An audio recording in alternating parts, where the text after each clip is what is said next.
Não, truta, eu tô indignado. É brincadeira, xará, na moral, truta. O patrão vem falar lá, junto a patrão, encarregado, supervisor. Temos o comunicado. A empresa superou a meta do ano.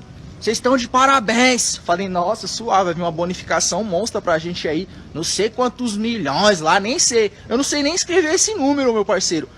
Batemos uma meta, não sei quantos milhões.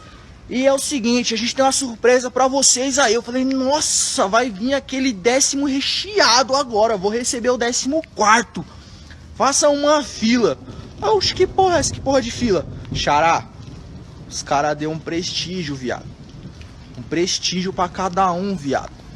Não sei quantos milhões, viado. Os caras deu um prestígio. Seu Heraldo, na moral, seu Heraldo, se você estiver vendo esse vídeo, vai se lascar, seu Heraldo. Vai se lascar, seu Heraldo. Enfia esse prestígio aqui, ó, na sua bunda, seu Heraldo. Na moral, seu Heraldo. Esse é o retrato de como o trabalhador médio brasileiro é tratado pelas grandes empresas. Você soa a camisa, bate a meta e o que eles podem fazer para protelar a sua premiação ou para te premiar em menor quantidade possível, eles fazem. Olá, senhores, eu sou o Joe e este aqui é mais um vídeo, então já começa dando like, se inscrevam no canal e ativem as notificações para o recebimento de novos vídeos. E nesse vídeo aqui eu falarei sobre como a geração Z está rompendo com o subemprego. Falarei sobre todas as coisas que acontecem, as motivações, e uma coisa que me agrada nessa geração é que essa geração ela é mais esperta do que as outras em relação a perceber essas sacanagens que rola nas grandes empresas e tal, sobre como o trabalhador é visto, aquela maneira tacanha que esse pessoal enxerga que o trabalhador é simplesmente meio que um escravo deles, né? E nesse vídeo aqui eu falarei a respeito de tudo. Então, para começo de conversa, assim, eu devo falar que hoje em dia, graças a Deus, eu não trabalho mais em subemprego. Posso dizer que eu trabalho num emprego que tem condições aceitáveis de trabalho, salário razoável até.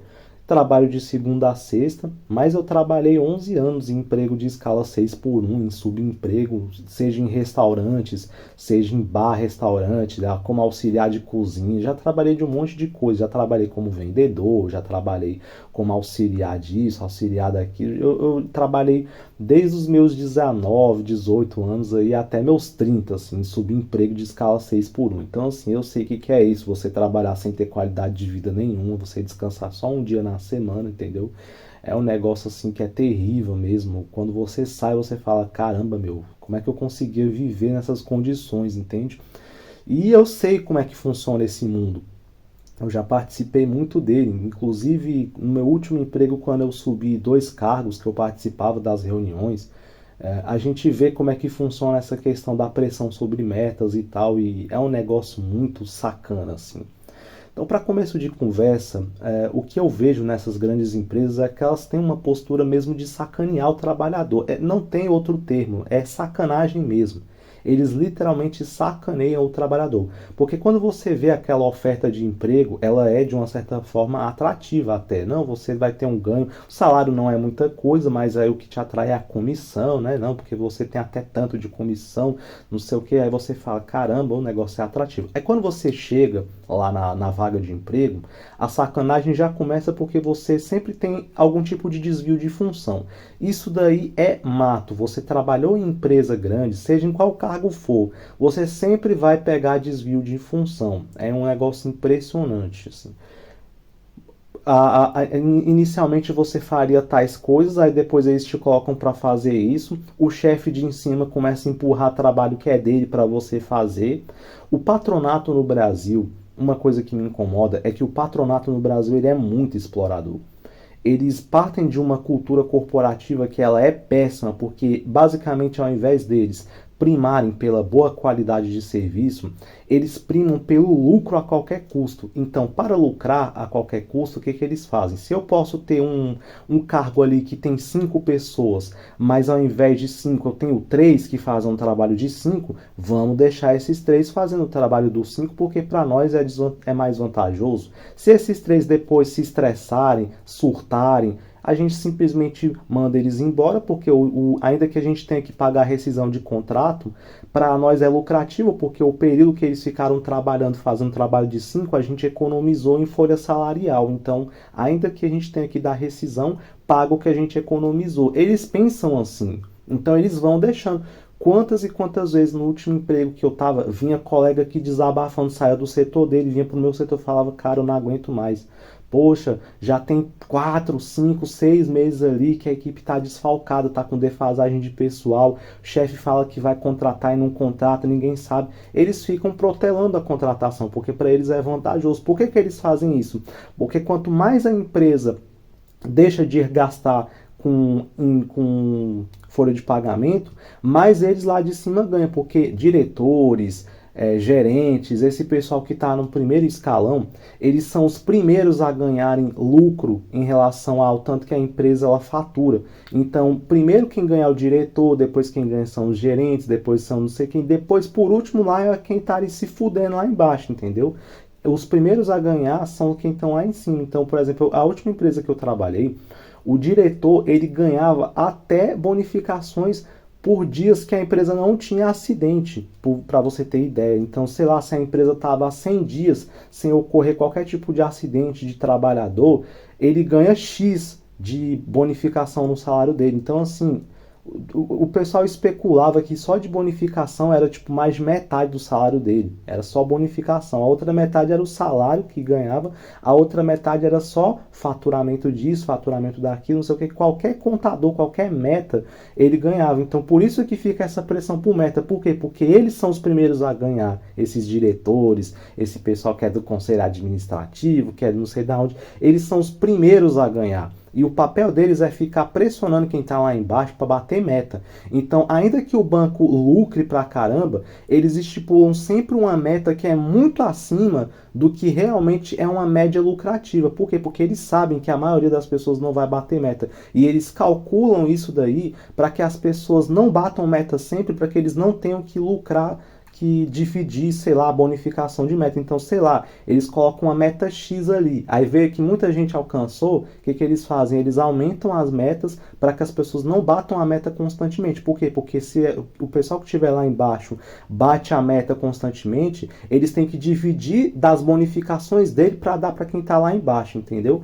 Então, sempre acontece isso. Isso daí que o rapaz falou no início do vídeo, isso daí acontece muito, entendeu? Acontece muito mesmo. Eu já vi muito isso daí acontecer. Eu já vi, para começo de conversa, trabalhador que teve promessa de bater meta, de que ia ganhar tal coisa e não ganhou. Quantas vezes eu já não vi isso? Uma vez vi um colega meu indignado porque teve uma gincana lá, de que quem vendesse tal produto ali, batesse a meta, ia ganhar, sei lá, um vale lá de compras na loja de não sei quanto, de 100, 200 reais. O meu colega, o bicho se esforçou pra caramba, ele deu o sangue, ele conseguiu bater a meta. Depois, sabe o que aconteceu? Ele não ganhou o cartão lá porque disseram que o cartão sumiu, um negócio assim, mas que depois ele ia ver, aí iam ver o que iam dar pra ele.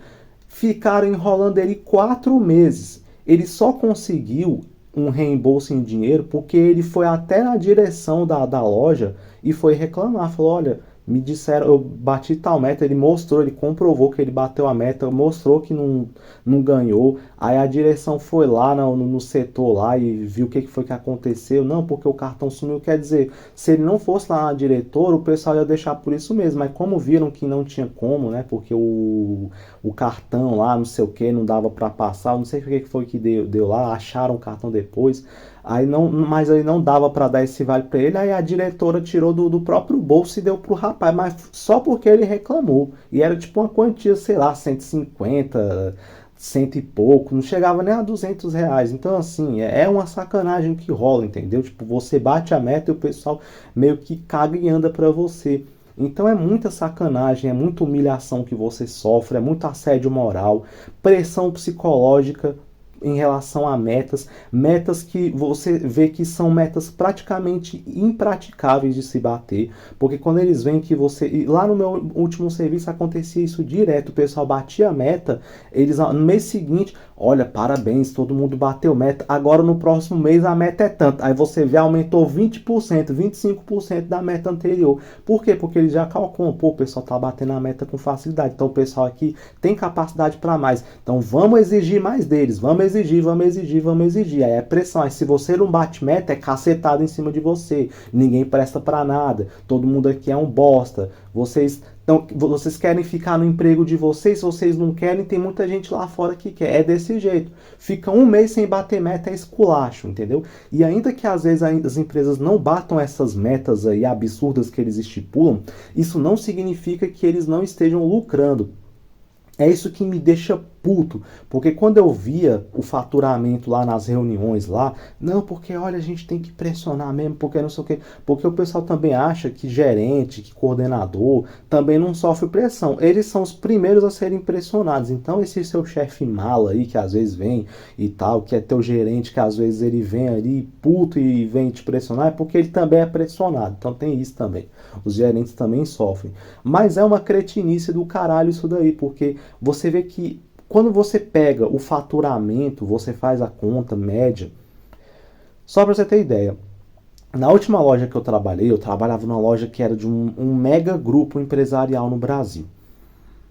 Eu e um outro coordenador fizemos as contas, a estimativa, só de lucro líquido mensal. Aquela empresa ali que a gente trabalhava rendia para o pessoal, para o grupo lá, tirando já a folha de pagamento, tirando o salário do diretor, tirando o valor do aluguel que era pago ali pelo local, porque não era um local comprado, tirando luz, água, imposto, tudo, dava uns 300, só aquela loja que eu trabalhava, dava 300 mil de lucro líquido, no mínimo. Então assim, sem bater as metas que eles estipulavam. Porque quando eles batiam as metas, aí eles davam participação no lucro. Ainda era uma empresa que tinha essa visão, que dava participação nos lucros. Mas assim, era só se batesse uma meta absurda lá que eles estipulavam, que era tipo 30% a mais, ou era 40% a mais, lá eles davam participação nos lucros. Ou seja, era muito difícil de bater. Então, mas assim, mesmo assim eles ainda davam. Mas aí a gente calculou, quando não batia a meta, só de lucro líquido lá, sobrava limpinho uns 200 a 300 mil por mês. Então, assim, eles ficam nessa pressão, mas mesmo que não bata a meta que eles estipulam, as empresas ainda lucram pra caramba, assim, principalmente quando é empresa grande, né? Eu não sei como é que funciona esse negócio de empresa pequena e tal. Mas, assim, é um negócio que você vê que é muito sacana. E eu vejo que a geração Z... Falei pra caramba, né, a respeito das condições dessas empresas, mas enfim, vamos agora pular pra geração Z. A geração Z, ela é a geração que ela identificou isso com mais facilidade. Eu vejo muito que a geração Z, ela é criticada pra caramba, às vezes de maneira justa, às vezes de maneira injusta. Mas eu vejo que boa parte dessa crítica em cima da geração Z se dá porque ela é uma geração que se comunica muito pouco com as outras. Então, eu vejo que a geração X, geração Boomer principalmente, eles têm uma certa antipatia pela geração Z, pelo fato de ela ser uma geração tanto quanto alienada, uma geração que vive no próprio mundo. É uma geração que já nasceu imersa aí à tecnologia e tal, e nasceu em um outro mundo, um outro universo totalmente diferente das gerações anteriores. É uma geração que ela não consegue se comunicar. Por conta desse avanço tecnológico, isso meio que prejudicou um pouco da socialização das pessoas da geração Z. Então, como reflexo disso, é uma geração que se comunica pouco com as outras antipatizam e falam mal constantemente. A geração Z, ela tem suas qualidades, tem seus defeitos, então quando a gente tem que criticar, a gente critica, mas quando a gente tem que defender, nós defendemos. Uma coisa boa da geração Z é que ela é uma geração que ela percebe esse tipo de coisa, esse tipo de dinâmica social muito mais rápido, muito mais fácil. Então eu lembro que eu tinha colegas ali mais novos que eles iam constantemente... eles já detectavam assim, a sacanagem que ocorria. Então, olha, isso daqui é assim, é por causa disso. É porque, tipo, a molecada de 18, 19 anos já é uma molecada esperta. Tipo, com 2, 3 meses de trabalho, os caras já falavam, eu vou sair dessa porra aqui, velho, porque não dá não, entendeu? Porque não dá pra trabalhar sob essas condições. Então, é uma molecada que ela já pegava essas coisas muito mais rápido, essas sacanagens que as empresas fazem, de querer te pagar pouco e exigir que você trabalhe isso, que você faça isso, empurra trabalho. Aí quando você começa a trabalhar, as condições são essas, depois você começa a fazer serviço disso, não porque implementou um serviço não sei da onde aqui, também você tem que fazer isso. Agora eram 2 setores que você tinha que fazer implementação, sendo que quando você começou era só um, depois é 3, depois pula para 4, depois pula para 5, aí a equipe começa a ficar desfalcada porque, sei lá, o fulano de tal foi mandado embora, ninguém contrata para vir no lugar dele ali. Aí você que estava do lado do cara se fudeu porque você tem que fazer o teu trabalho, o trabalho do outro lá que foi desfalcado da equipe. Então, assim, o pessoal reclamava muito disso. E falava, meu, eu vou arrumar outra coisa. E o que que eu vejo que acontece muito na geração Z? É que ela é uma geração que ela tá pulando para os empregos alternativos. Então, ela é uma geração que ela tá abraçando muito a informalidade. E de maneira esperta. E tem que fazer isso, porque o subemprego, ele está muito, mas muito insalubre no Brasil, mas muito mesmo. E vai chegar uma época, como eu falei, que essas gerações anteriores elas vão começar a não povoar mais tanto assim a sociedade. E como consequência disso, os empregos também que esse pessoal povoava também não terão, obviamente, ali as vagas deles. Então sobrará vagas para quem? Para o pessoal da geração Z. O pessoal da geração Z não está se sentindo nem um pouco atraído pelas péssimas condições que a maioria dessas empresas exigem do trabalhador. Salário pouco, trabalho insalubre, exploração, humilhação, pressão psicológica. As pessoas não estão mais tancando isso. A geração Z não está querendo tancar isso. Então o que, que eu vejo? Que a molecada da geração Z está preferindo, às vezes, um moleque aí começa a vender um celular ali na feira e tal. Eu conheço muita molecada ali da geração Z que está trabalhando em feira, que vende celular, que trabalha consertando celular, que é uma geração que é muito conectada com esse negócio de tecnologia, então eles estão procurando empregos isso. Emprego ali de Uber também está crescendo muito entre o pessoal da geração Z, o cara financia um carro ali e tal, começa a trabalhar de Uber.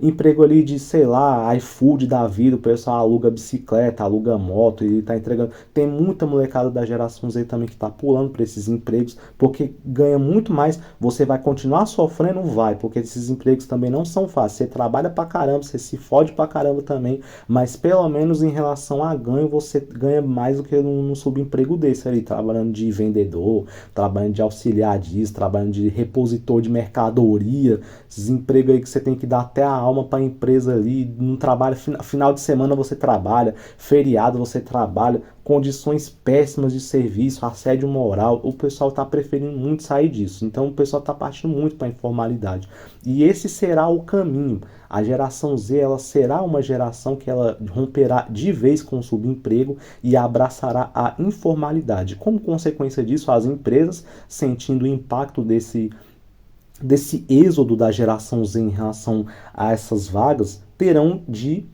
melhorar as condições de trabalho para tornar essa geração um pouco mais atraída para trabalhar nessas empresas, porque senão elas vão fechar se não tiver mão de obra. Então você já vê empresas com excesso de gente ali de 40, 30 para cima. Poucos são os jovens que estão ocupando essas vagas de trabalho porque eles não estão se sentindo atraídos. Quando esse pessoal que hoje tem 30, 40 tiver 50 ou 60, o pessoal da geração Z ali vai estar com seus 30 anos e vai estar apto para ocupar essas vagas, mas não vai ocupar. Então eles terão que melhorar ali as condições de salário, condições de trabalho e etc. Algumas empresas provavelmente irão fechar porque não terão condições, porque também essas empresas elas sofrem ali de uma questão de pagamento de imposto muito alto e tal, de encargos que acabam também não tendo assim tanto lucro, né? Empresas que são menores, então algumas empresas terão de fechar. Então é isso, se você está me assistindo aqui, subemprego é uma merda mesmo, tá? Eu trabalhei 11 anos em subemprego, eu sei o que é isso, já trabalhei ali sem descanso, já trabalhei ali de domingo, feriado. Hoje em dia, graças a Deus, eu saí disso daí. Eu estou no emprego ali com umas condições que são muito mais aceitáveis. Trabalhando de segunda a sexta, feriado eu fico em casa. Então, assim, é muito melhor. Então, se você puder sair do subemprego, saia, viu? Parta para a informalidade. O que me salvou foi que eu sempre tive ali meus negócios ali paralelos aos empregos que eu tive. Então, eu sempre fiz meus corres ali. Porque se eu fosse depender de subemprego, meu amigo, eu não teria nem feito nada do que eu fiz. E, claro, eu sempre tive também a ajuda da minha mãe, a ajuda dos meus pais, entendeu? Então, isso também me ajudou muito. Eu já tive épocas que eu ficava desempregado ali. Minha mãe e meu pai me ajudavam, eles nunca reclamaram de me ajudar muito. Pelo contrário, eles sabiam que aquilo ali era um período passageiro, até porque eu sempre fui um cara esforçado, minha mãe e meu pai sempre viram isso, que eu sou um rapaz esforçado, então assim, eles me ajudavam, mas não é todo pai, toda mãe que vê isso, não é todo mundo que tem essa sorte, e até nos empregos que eu trabalhei, graças a Deus, eu também tive um pouco de sorte, porque eu tive pessoas que gostaram do meu trabalho e que conseguiram me subir de cargo, porque eu via que não era todo mundo que tinha essa oportunidade que eu tive, então eu tinha esse privilégio. Então, assim, subemprego é muito ruim. É muito ruim. E quando você começa a subir, que você vê a lógica dos cargos ali de cima, você vê o quanto a sacanagem é grande, assim, para quem trabalha lá embaixo. Então, rompa mesmo com o subemprego, deixem essas empresas sentirem que vocês não querem mais essa merda, dessas condições aí que eles oferecem para vocês, e forcem eles a terem que melhorar as condições de trabalho, porque se não for uma condição aceitável, não aceite mesmo não, prefira ficar em outra alternativa ali, entendeu? Mora com seus pais, se você puder, se você tiver boa relação com eles, se você não puder, meu irmão, aí você tanca o quanto que você tiver que tancar, mas assim, já pense em sair, já pense em arrumar uma outra coisa paralela, porque não dá para ficar aguentando condição de trabalho ruim não, tá bom? Então é isso, escrevam o que vocês pensam a respeito disso nos comentários e até o próximo.